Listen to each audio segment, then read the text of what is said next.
Remember those warm summer days playing in your sandbox as a kid? I can remember mounding up piles of sand and then scooping out little gullies, and then taking my bucket of water and pouring it as hard as I could, and then watching the water move before it sunk back into the sand. This is an example of how real-world watersheds work. But before we get too far, let's all back up and make sure we understand what a watershed is. According to the United States Geological Survey, a watershed is the area of land where all of the water that falls in it drains off into a common outlet. Rain or snow falls on the land and then typically runs downhill. This water runs down in what is known as sheet flow and then gathers with other water in what is known as concentrated flow.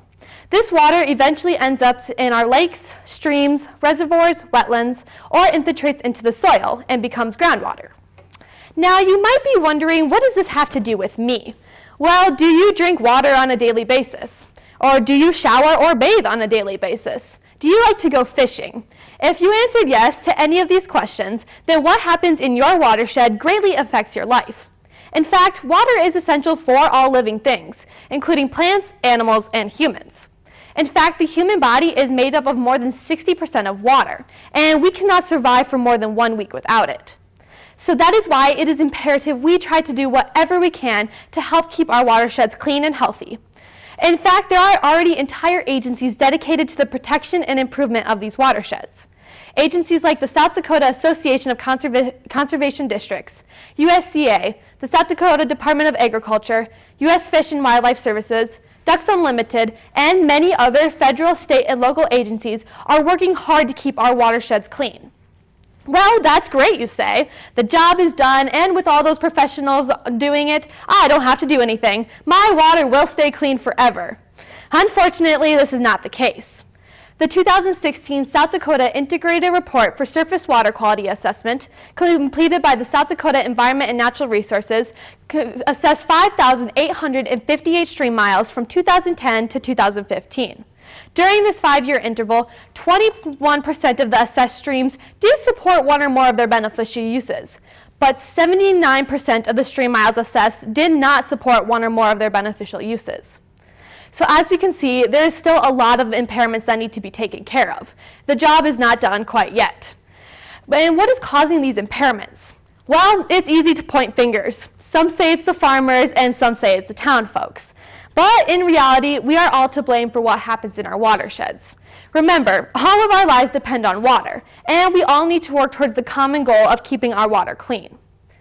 Now we can talk about all the great things we have done and can do to help keep our watersheds clean. Let's go back to our sandbox scenario. I can remember taking my bucket of water and pouring it as hard as I could, and then I watched the water move the sand with this. I have seen this happen during really hard rainstorms in fields. The sediments and nutrients got moved by the rain, causing soil erosion. These sediments and nutrients then ended up in our lakes and streams. Nutrients are essential for the plants we grow, but too much phosphorus in our lakes can lead to eutrophication, or too many nutrients, which then leads to large algae blooms, kind of like what is happening in Lake Mitchell right now. Now, what can we do to help stop this soil erosion? The NRCS lists some conservation practices they use to help prevent soil erosion. Practices like buffer strips, grass waterways, terraces, nutrient management, cover crops, and many other conservation practices are used.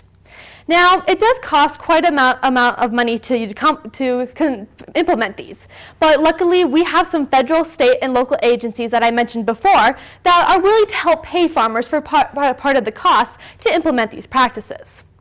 Now, that takes care of the farmers, but what about the town folks? They don't necessarily have to worry about soil erosion on a daily basis.